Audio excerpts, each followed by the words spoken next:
Good morning, everyone. Welcome to a session titled How to Build Norms to Solve Global Problems.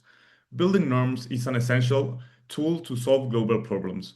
We can't solve them alone, and in this talk, adapted from his recent EA Global New York City opening talk, Giving What We Can CEO Sjir Hoeijmakers shares from his personal and professional experience with the 10% pledge on how world-changing norms can be built and how we can each individually take concrete action to do so. Sjir is the CEO of Giving What We Can, the global organization promoting effective giving, and the 10% pledge, which recently celebrated the 10,000 10% pledger mark. He has a background in impact evaluation and nonprofit entrepreneurship, and served as Giving What We Can's director on research immediately prior to becoming their CEO. Sjir is a long-time pledger himself as well, and currently donates 50% of his income to high-impact charities across various causes. As a reminder, if you have any questions for the speaker, you can submit them via Swapcard app. I'll be selecting a mix of your questions and some prepared ones during our Q&A. Also, Sjir will offer office hours immediately following this session in Gather for continuing this discussion. Please join me in welcoming Sjir to the stage. Thank you, Kieran. Hi, everyone. Imagine tomorrow we hold the first ever global referendum. On the ballot is a 10% income tax to solve world problems, paid by every global citizen. The funds we raise will be effectively used to once and for all eliminate extreme poverty, replace factory farming by alternative proteins, and prevent the next pandemic from happening. With the remainder of the money, because we're just getting started, we'll accelerate clean energy innovation, organize coordination between nations to reduce the risk of nuclear war, and support research into making AI beneficial for humanity as a whole. What would you vote? I'm relatively confident that most of you who are here today would vote yes, and I certainly would. But the more important thing, I think, is that I think the vast majority of people in the world would vote yes if they knew everyone else would also pay such a tax if it was voted in, and if the money was used effectively. This is because there's hardly anyone in the world who wants there to be extreme poverty. There's hardly anyone in the world who wants there to be needless suffering of animals, and nobody wants a pandemic to happen. So most of us, I think, will be more than happy to contribute a little of their income if doing so would really banish these problems to the history books. In other words, if it was already a norm to pay 10% of your income to solve global problems, I believe the vast majority of people wouldn't object to this and would happily pay such a tax. Now, my organization, Given What We Can, is building towards that world, one step at a time. We do this with what you could see as the kind of voluntary equivalent of a 10% tax to solve global problems, which is the 10% pledge. This is a pledge that any individual can take to commit 10% of their income to solving global problems in the most effective way possible. As Kieran said, we recently celebrated the 10,000th 10% pledge signing up, which is a super exciting milestone. And I'm super grateful for all the people, including many of you in the audience today, who were among the first courageous 10,000 to take this step and sign up and give 10% of their income. And I really want to stand still there, and I'm going to talk more about this in this talk, because I don't think this is an easy thing to do, to be among the first to do something like that when nobody around you is really doing this yet. Because 10,000 is a lot of people, but it's also very few people if you look at it at a global scale still. We aren't yet in that world I just sketched out, where this could be a norm. We aren't yet in a world in which 10% of our resources is dedicated to solving global problems. So this is a question I quite often ask myself as CEO of Given What We Can. How do we build a global norm? And I think this isn't just relevant for effective giving and the 10% pledge, which I just mentioned. I think it's relevant to all of us in the effective altruism movement, as we need to build global norms to truly solve global problems. For example, we'll need to build norms within our community as well, of strong collaboration and sharing resources to be stronger than the sum of our parts.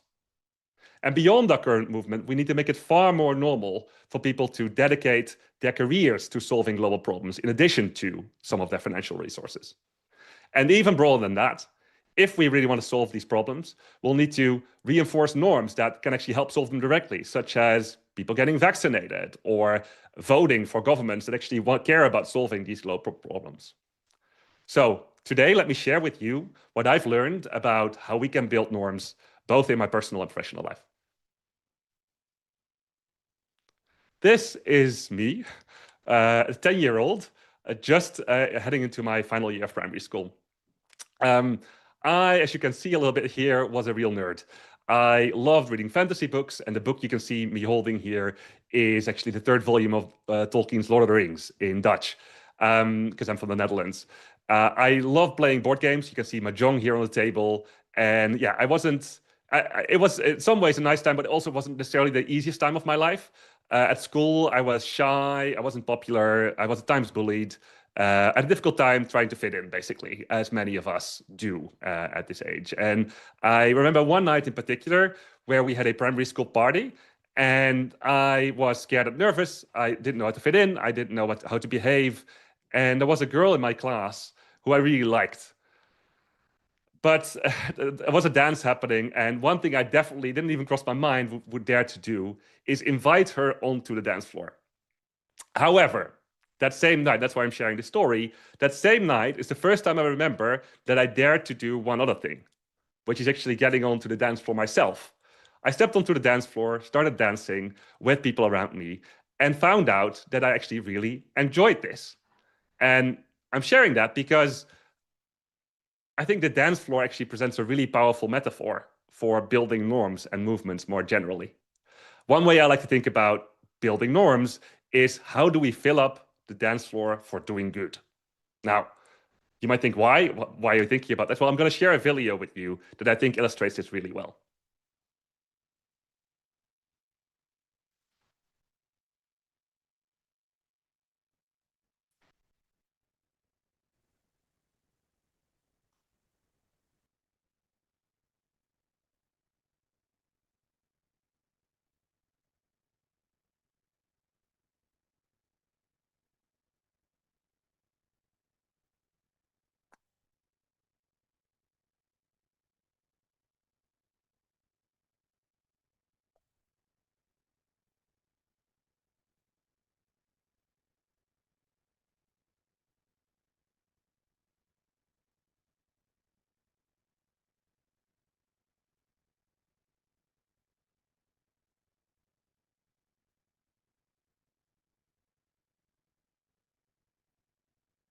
Nice. Sorry, it makes me always want to dance a little bit this video. I hope you liked it as well. I get a little bit of a break in listening to me. Yeah, what you saw there, I think, is really a norm being built on the dance floor. And I think this video really illustrates the first of three things I think we can all individually do to build global norms. And that first thing is to dare. It is to step onto the dance floor as being one of the first people to do something. Early on, when you're building norms, there are just a few people who need to dare to do the thing that's valuable. And you can see this in this video, of course, with the first, second, and third persons to really start dancing there. At that point, it's not cool yet. You look a bit weird. You have other people lying on the floor and being like, yeah, what are these people doing? I'm just relaxing. And it's only when more people start dancing that it becomes cool and it becomes socially accepted and you can more easily join in. So without those first three people that you saw in the video, the party would have never gotten started. The majority of us would have liked to dance, maybe, if you'd really asked them, but they will only do so when enough others are doing it. Similarly, even though I'm now the CEO of Giving What We Can, it took me quite a long time. It took me 4 years from hearing about effective giving for the first time, when I liked the idea and I thought, oh, this is a good thing to do, to then being surrounded by a lot of people who were giving 10% of their income, to then finally take this 10% pledge myself. And it took me courage even at that point to do that. And in many ways, anyone, like I already said, currently still taking the 10% pledge is still among those first three people on the dance floor, as we're very far from this being a norm. So when a movement is really still small and something isn't the norm yet, it takes courage to join. And we really need, we can make things a bit easier by surrounding ourselves by people who are already doing this, and as we're doing here today, right? Connecting with people who are already kind of into making the world a better place, but it will still require courage to get there. So the first thing we can do is to be among those who dare to dance first, who dare to do the thing that we want to make a norm. Then the second thing is share. And this is obvious, I think, for the dance video, because if those three people hadn't danced in public, hadn't shared that they were dancing, nobody would have been able to join in. If they just danced at home, the party would have never gotten started as well. It wouldn't have become a big dance party. It would just have had a really nice time at home. So it may be less obvious that it's true for other norms, but I think it's as true for sure. Definitely for effective giving. So for me personally, again, in my first few years after taking this 10% pledge, I really saw this mainly as a personal and private thing. I did this to have an impact with my money, and I felt meaning doing that. And it would occasionally come up in some conversations. I wouldn't hide it from people, but I wouldn't really proactively go out there and share it with people or be very open about it. Some of my friends would ask about it, but I just thought this is something I privately did. But then one day, my friend Robin told me that she had actually taken the 10% pledge as well. And I asked her why. She told me she had done this because of a conversation she's been having with me. And that was quite eye-opening for me. So up until then, I had always known, of course, in theory, very much known in theory, that if you share things with others, you can multiply your impact. If you can find just one other person who is also going to do this thing, you might double or even more than double your impact, depending on whether you're the one to cause it and what their income is, how much they're going to give. But really living through this example made me truly realize its power, the power of just sharing. Because even more, like I said, I hadn't proactively been sharing this. This had just happened because of a friend-to-friend conversation I'd been having. I'd really enjoyed talking to Robin about this, and it had deepened our relationship, this talking about effective giving. So there wasn't even any real cost involved. It was a kind of win-win. And to me, this is a really super powerful fact. Sharing our example with others often can be an extremely cheap or even just fun and relationship deepening thing to do to multiply our impact. And this is also ultimately what brought me to the third thing I think we can all do, which is invite others. So after sharing and just talking openly about what you're doing, what about, I thought, can I recreate this thing that happened with Robin? Can I actually go out there and talk to my friends about what I'm doing and then invite them to consider to take a 10% pledge as well? So I set myself this ambitious goal of inspiring 20 people to take a 10% of trial pledge, 20 of my friends and family that I thought might be interested in this. And I was really determined to make this work. So like any effective altruist would do, obviously what did I do at first? I made a spreadsheet. And this was just to kind of map out all my friends and family and figure out whether they would be interested and forecast. And it was a fun exercise to do, or like probably helpful, but it wasn't actually the crux for me to get there. What really helped me was that I thought I needed to get creative to get here. And so the next thing I did, I started thinking about how can I talk, how can I share this with my friends and family in a way that's non-intrusive, that's not me kind of showing off and not me kind of asking them to do something they don't want, but really having those conversations like I'd had with Robin. And I had one idea, which was, what if for my birthday this year, instead of asking people to donate or instead of asking people to pledge or give me a gift, I asked them to have a 30-minute conversation with me. That would be their gift, this conversation about effective giving and the 10% pledge. And so I put a blackboard up during my birthday and asked people to sign up if they were interested in this. And so this is the blackboard that I put up during that birthday party. And as you can see, quite a few people opted in, and I was really happy to see that. It was a low barrier. People didn't have to opt in, but they could. And they did. And that was just really a nice first step.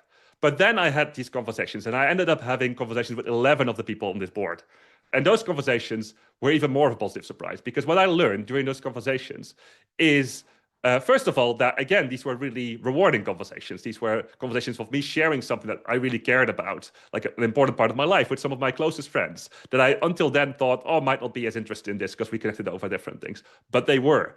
What I learned first is that they actually were all quite open to this idea. And when I asked them, do you think more people should do this or should do this? Would you think it would be good for people to do this?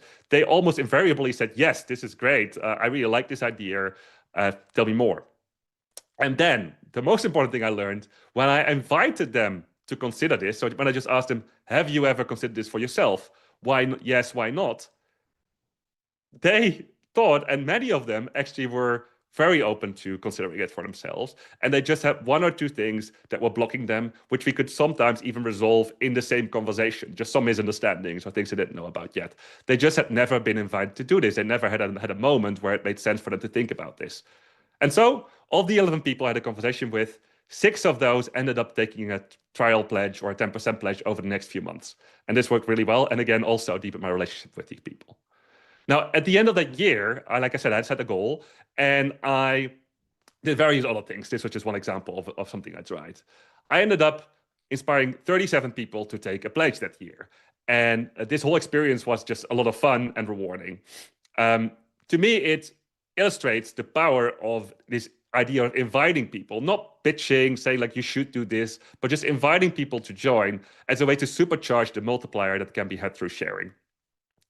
I went from finally daring to do this myself, inspired by other people, to sharing it with others, and then learning, coincidentally but happily, through my friend Robin, who shared this with me, that she had taken it, that others were interested in learning about this, and then to ultimately inspiring multiple dozens of people through inviting them to join as well.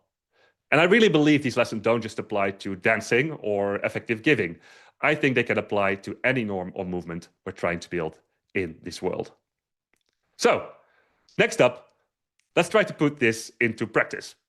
And as I said, this talk is a big theme of this talk is dancing. So you might expect what's coming next. We're going to make it so that everyone can see each other here. So please put your videos open in a minute. And I'm going to ask you all. No, I'm joking. We can't do this, unfortunately. We can't put all the videos out there. It would have been fun. But no, I'm not going to ask you to dance now. That was a joke. But instead, I'm going to invite you for yourself at your home to think about something you'd like to see become a norm. Something valuable that you'd like to become a norm within this effective altruism movement or beyond. And so you're going to get 30 seconds in a minute to think about which norm would you like to build. It doesn't have to be something that you're already doing yourself, just something you think it would be great for more people to do. It could be taking a 10% of trial pledge. It could also be, for example, voting in high-stakes election. It could be changing to a more plant-based diet. Anything you think, again, that would be really valuable. Now, please take 30 seconds in silence to think about this and to write this down for yourself. One norm that you think should be built. I'll start a countdown timer, and it will end with a gong.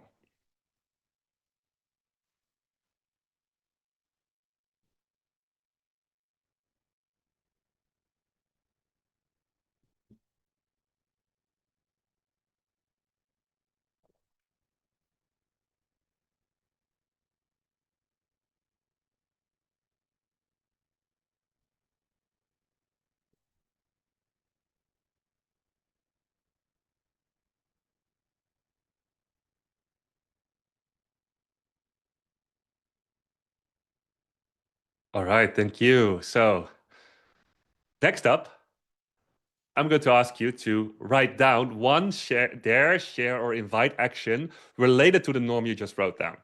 So think of one step you could take that's either daring to do the thing yourself if you haven't done it yet yourself, or sharing it maybe with one or two other people, specific people that you think might be interested in learning about this, or even inviting maybe one or two people in your life that you think might be interested in this.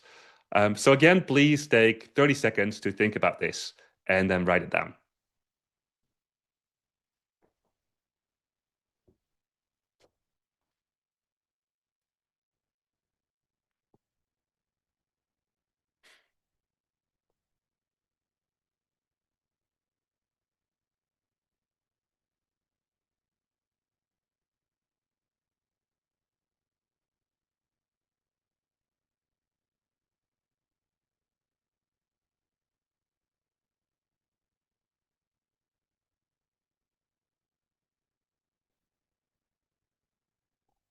Great. So now, last but not least, and this is for after this talk, one more and final invitation I have for you is to share the intention you just said with at least one other person. This can be at the conference, this could be at home, this could be outside of this conference, it could be in your conference at your next one-on-one. Just asking you this because this is an opportunity for impact. If this is something you really want to spread, this other person may be inspired to dare share or invite around this norm as well. And I think why I'm asking you this, excuse me, why I'm asking you this is because I think it can really be this simple. Norms are built one step at a time. And with the hundreds of people who are currently watching this talk, all of us here, we can make a meaningful leap through each of us sharing and daring and inviting. It's a simple exponential thing, right? If all 400 of us here on average inspire 2 more people to do this, who then inspire 2 more people, and so on and so on and on and so on, you see where this is going. Now, you might wonder what happened to this 10-year-old here who dared to dance, but who didn't yet dare to invite the girl he liked at that point onto the dance floor. I can share that it took him 23 years, again, a long time, but then he did finally find the courage to invite the most beautiful, smart, and altruistic girl at a dance party, actually, onto the dance floor with him. And because of that invitation to dance, they are now very happily together. But that's not why I'm here today. I'm here today to invite you to a different kind of dance, on the dance floor of doing good.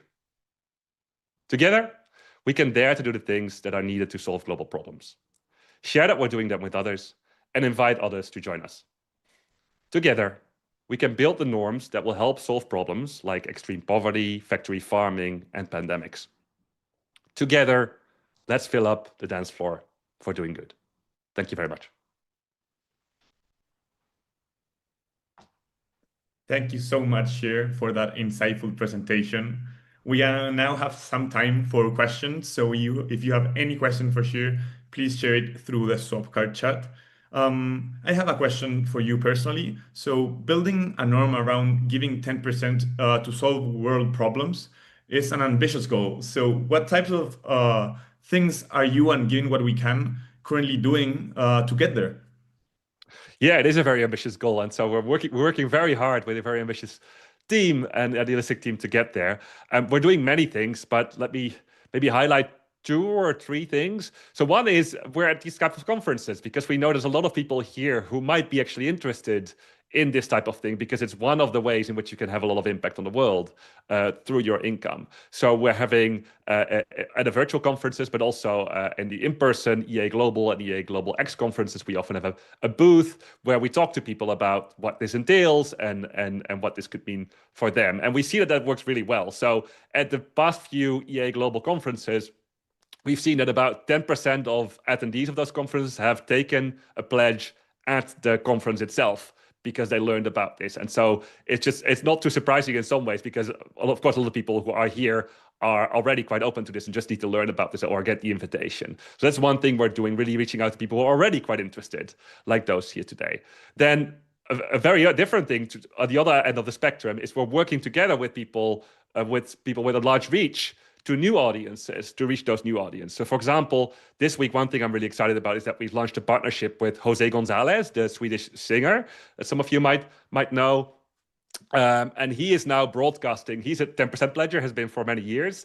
And we're now working with him for him to be more public about that and to share with his audience. He's now put out a newsletter about this. He has a whole page and a video about this, and we're helping him spread the word first to his own audiences, and later then hopefully also perhaps to his musician friends and people who around him who might be interested in this, to reach very new audiences with different interests. So I'm hopeful that we can both reach people who are already quite interested in this, but also people who are completely new to this.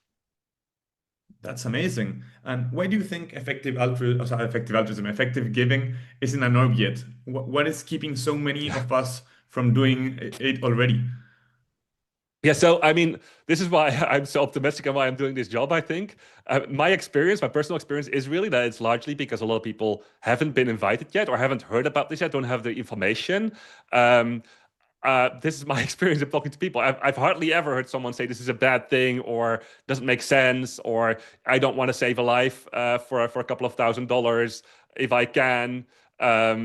This is the crazy thing about the world we live in. We are now in a world where you can just do so much good with your resources. And so my hypothesis is just we're young in some way. We're small. Given what we can as a very small organization, we're growing now. But for many years, we were just a couple of people and who are driving this, and then of course a larger community of people. So we're really at the start. Is my hope and my aim, growing from these 10,000 people who are here now to more than 1 million over the coming years. And yeah, so I'm optimistic in that sense, and I think we have a big job ahead of it. It's going to be challenging, sharing all this information away in this attention-grabbing space that we have today.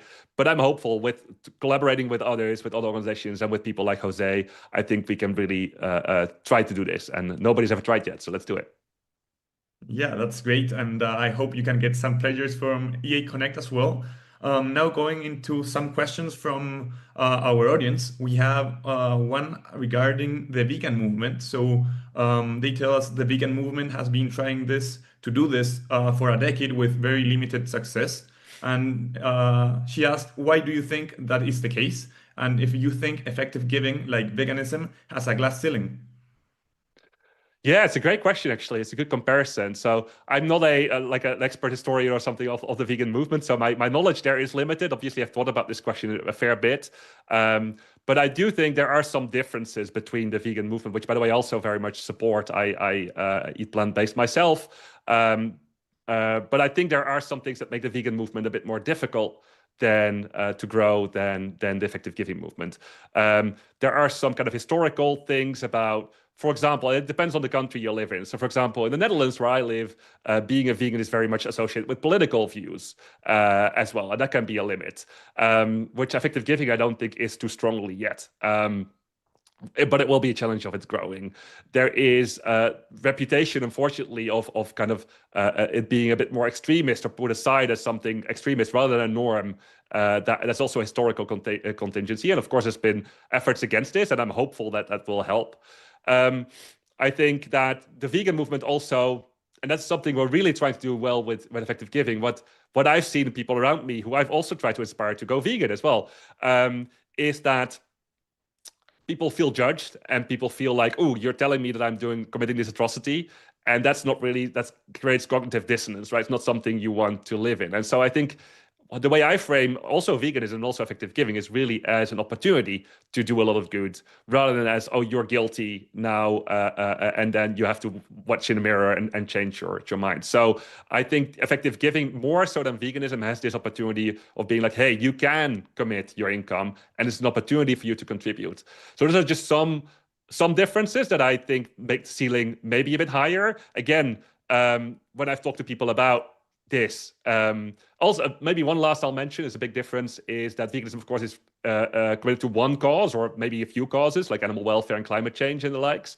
But effective giving can be about any cause. So a lot of people can find their kind of worldview in it. So I think it's a great question. I think there are some differences there which make me a bit more optimistic about effective giving, but we'll have to see. We'll have to try, and maybe we'll run into some challenge and roadblocks on the way and have to face those.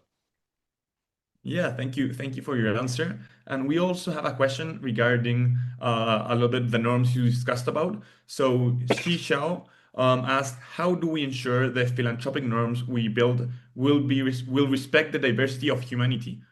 Do you have an answer for that? Yeah, I mean, this is a challenge as well. I don't think we have, I don't have the answer to that.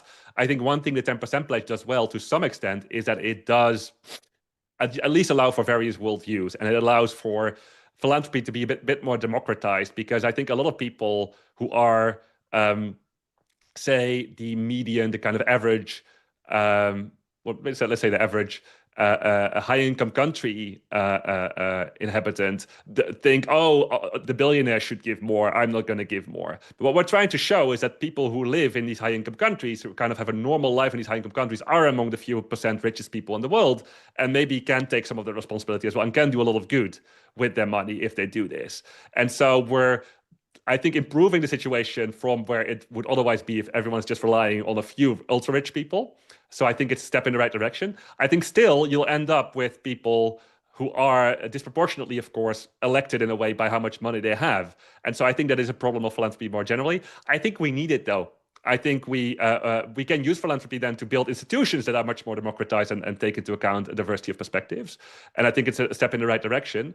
But I think we need philanthropy to fill the gaps that current governments, which are very nationalism focused, for example, can't fill, and that the current markets and corporates and companies can't fill. So it's not a perfect system, it's not a perfect solution, but I think philanthropy in general is a step in the right direction. And I think a norm of effective giving is a big step in the right direction of more perspectives being taken into account. Yeah, thank you, Sjir. We have a question also from Itamar, who is asking for people in lower income countries. So she says, like, for people in lower income countries, 10% bites much more of their vital funds than for people at higher income countries. How do you believe the giving what we can pledge not distance people who are the moderate salary who are at a moderate salary range? It's such a great question. And so I want to be very clear. This, again, framing this as first of all, framing this as an opportunity for people who have the extra income to do this. The message for us is not everyone in the world has to do this. We want to make it more of a norm, and in particular target people who are in the top few percent of income earners in the world, and who I think are in a much better position to do this. I frankly think people who earn a lot more than say the median salary in the Netherlands could probably do away with a lot more than 10% of their income quite easily. And I think people in lower income countries or people who earn less generally probably won't be able to maybe miss that. So that's a very personal question. We think the 10% is a really good starting point for a norm, right? To build a norm, you need to have something kind of that you can bound around. And I think 10% is the best thing that can really scale to a large group, including people on both ends. But I wouldn't want to say people in low countries make a claim that they can easily miss this or something. And so that's a very personal question. We also have, partially for this reason, a trial pledge as Given What We Can, which is where you choose your own percentage between 1% and 10%. And your own duration of the pledge, which is for people who might not be able to miss the 10%, at least at this point, and maybe not in the future either, and they can just renew that trial pledge so that everyone or most people in the world can become a part of this community and have access to all its resources. So we want to be inclusive to a lot of people, but we want to aim for really this norm of 10% because we think particularly in high-income countries, a lot of people can actually miss this 10% and help a lot of people with that. Yeah, I think that it would be amazing if you can tell us if I want to donate or start a trial pledge, how can I do so? Could you let us know what's the best way to start donating through the trial pledge? Yeah, so it's very simple. This is, of course, our goal. We want to make it simple for people, easy for people, give people access to the resources that are out there. So on our website, givingwhatwecan.org, you can find a page where you can pledge. You can just go to the pledge page, and there you can sign up. That will give you an account on our website and a way for you to report your donations against your income if you want to. You're not obliged to, but you can. Just make it easy for you. And you can also donate through our website. So there's various recommendations based on research by independent, impact-focused charity evaluators on our website. We've curated for people to make it really easy. And we even have a few funds, so grant-making funds that make it even easier. So you just have one option based on the best available research per cause area that you can give to. So there's all these things on our website. There's both the donation opportunity with tax deductibility in the US, the UK, and the Netherlands, but also the option for other countries, people in other countries to donate through this. The pledge, importantly, is a personal commitment. It's for you yourself to commit to giving this amount of income. We want to make it easier for you. We want to help you to do this, but we're not here to police you on this. We're really here to help you on this. And you also don't have to give to our recommendations. You don't have to give to where we think it might be the best.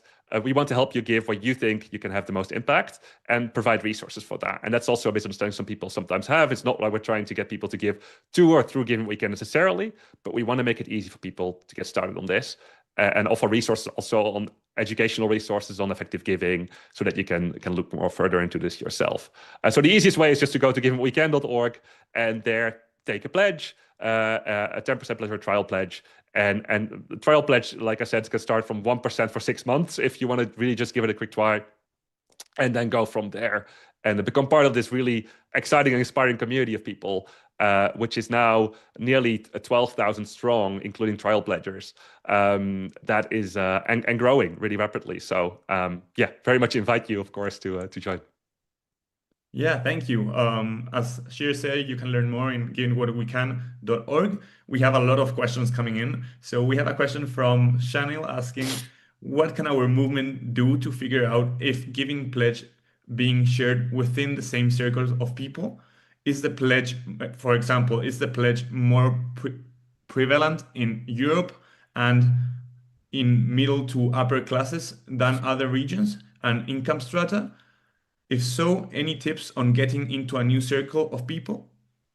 Great question as well. Yeah. So currently, we're in an interesting kind of mix of situations. So we have quite a varied group of part of our community in terms of income. So once we looked into this, and this is probably not the best data, but we found that actually people who pledged are kind of close to median income in high income countries. So they're not the most rich people necessarily in those high income countries. They're kind of the normal people in those countries, basically, like the people or the modal group.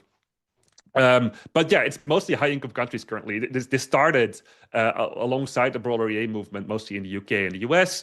Our largest countries currently are the US, the UK, then Germany, the Netherlands, Canada, and Australia. So really the Anglo-Saxon countries and some of the Central European countries. Then there's also Norway and Sweden and the likes who are quite high up in this. But the positive news I have on this is that we have actually seen some significant growth, for example, in India since last year. I think India, but one of the countries with the highest growth this year as well. And this, I think, has mostly been through some of these conferences happening, like the EAGX conferences, EA Global X conferences in India in the past 2-3 years. So one thing is just to reach new groups, is just to new audiences, is to go out there and meet those new audiences. So have local meetups, events, those kinds of things. And this can apply not just geographically, obviously, but also with different groups of people within countries. So we're also probably quite small and biased within these countries already mentioned. Like we're only reaching a part of the, say, even the Dutch population, which is where I live.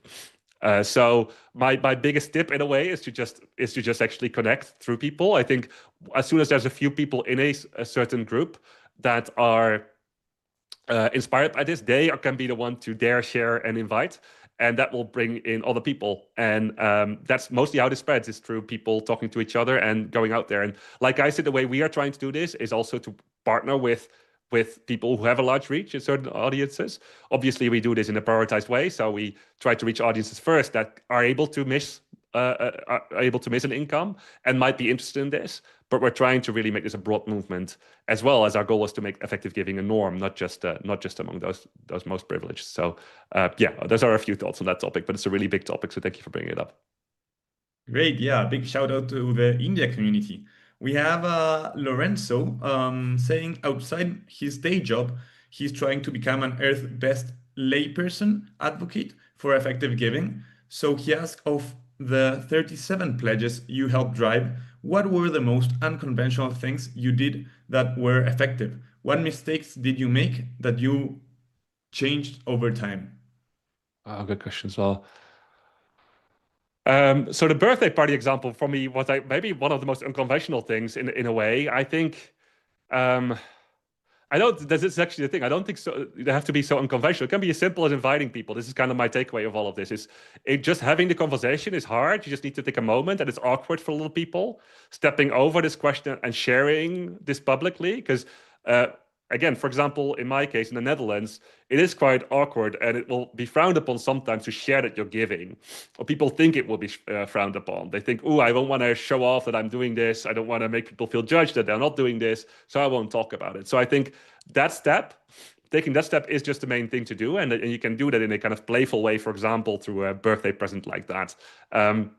But once you have those conversations, it's also not really that surprising. So people are, like I said, generally the people I've talked with, of course, this is a very limited group, very open to this and want more of giving to happen.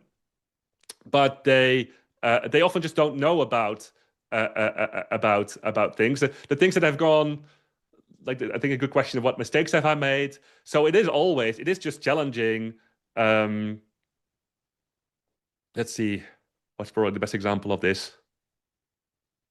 So interestingly, I found that some of the people who are most idealistic in my group, but aren't really into effective altruism, were the hardest people to talk with. And so this was a surprise to me, finding that, and I maybe should have approached them more cautiously. So I approached some of my friends who were kind of like very, very kind of idealistic and trying to change things, be like, oh, they're probably interested, so let's have this conversation about them. But they pushed back the most, and I should have been more cautious and not be too pitchy to them in a sense, because I felt maybe more comfortable pitching to them because they're like doing this already. But they also feel judged because they already see this doing good as part of their identity, and they're like, I'm not doing this yet. So there's some cognitive dissonance there as well. So that's maybe a mistake I made, is being is not being kind of yeah, maybe cautious enough with those people around me who are already quite interested in doing good, and not being aware that they are actually the most sensitive group in a sense to talk to about this, because they will feel more judged because they're already trying to do good in the world and might think for themselves, "Oh, I'm not doing this yet, so is that bad?" Ultimately, it all went up going well as well. I actually gave a really good personal conversation with some of those people who openly shared with me because they were such good friends that they felt a bit like, "Oh, am I being judged? Should I really do this? I'm already doing enough. Am I not?" And then we could talk about that, and that actually worked out well. So my big tip, and that's also of course the big tip in the talk, is to just have an open conversation, share what you find important, and not bitch, but ask, invite someone to consider and ask what's blocking them, and then you might be able to help them figure this out for themselves. And not everyone will immediately do it, but a lot of people will at least be open to taking a trial pledge. Is my experience. Yeah, thank you for sharing. We have like a lot of questions, so maybe we're not going to be able to answer all, but I'm trying to go through most of the questions. We have Luis asking, where do you think you, where do you think are the most effective dares? What do you think are the most effective dares to start a movement like this? The most effective, sorry, the most effective what? Dares. Theirs. You were, yeah. Ah. So what I mean with dare, I think it's not doesn't have to be very daring or grow. It's more of a daring to be. So I think the share is more where you can get creative. So the dare is just doing it yourself. So this can be in private. This can be just signing up to a pledge and starting to donate without telling anyone. That's what I mean with the dare, doing it for yourself when you know nobody around it doing it yet. Then the shares and invites is where it gets interesting in terms of being creative and doing this in a way that's kind of sensitive and genuine for yourself. So I think there's yeah, I think there are a few norms we could build, right? Like I said, effective giving is a prime example in my mind, but there's things like going plant-based. I'll talk about well, I'll give one example of my life, which is, like I said, I'm very sympathetic to the vegan movement. I'm what I call myself a bit of a pragmatic vegan, which means I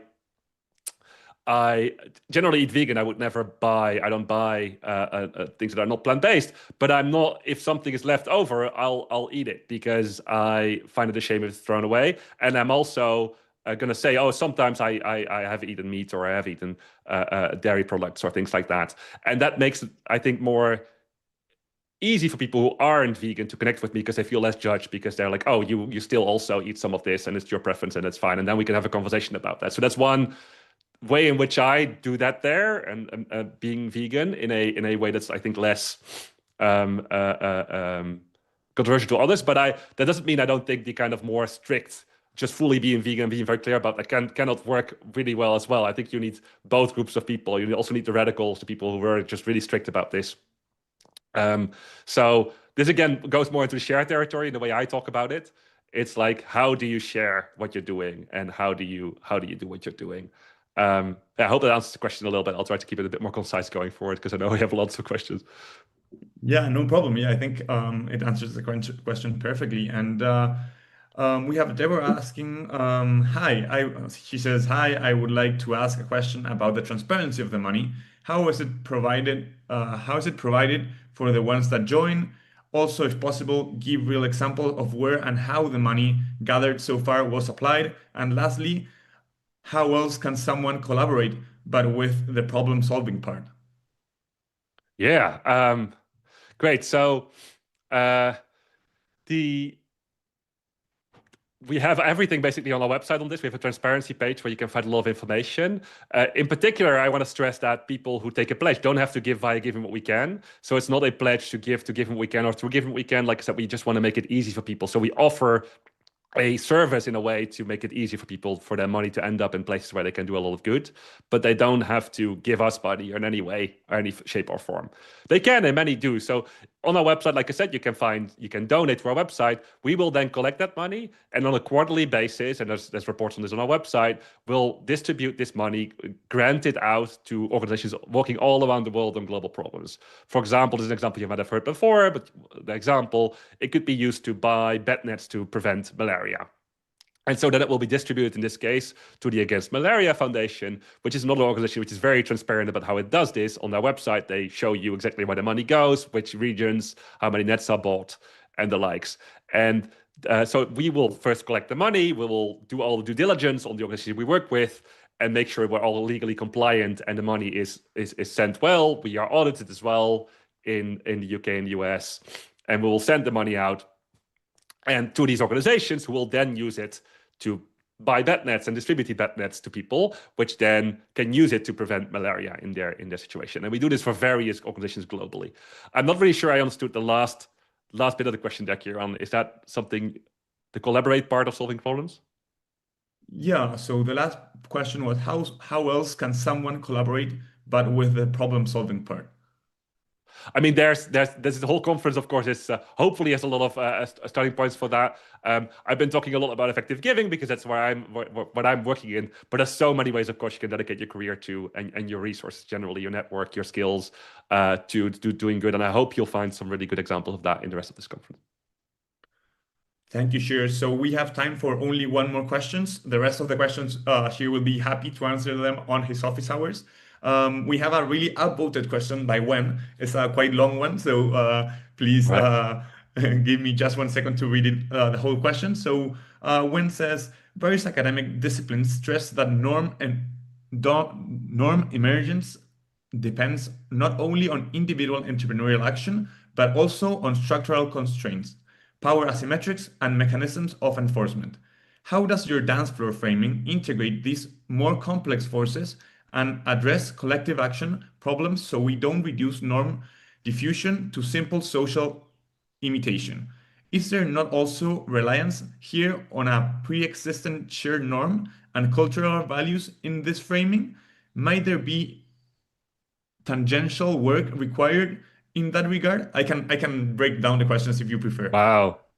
Love it. There's a lot in there. Yeah. No, Yeah.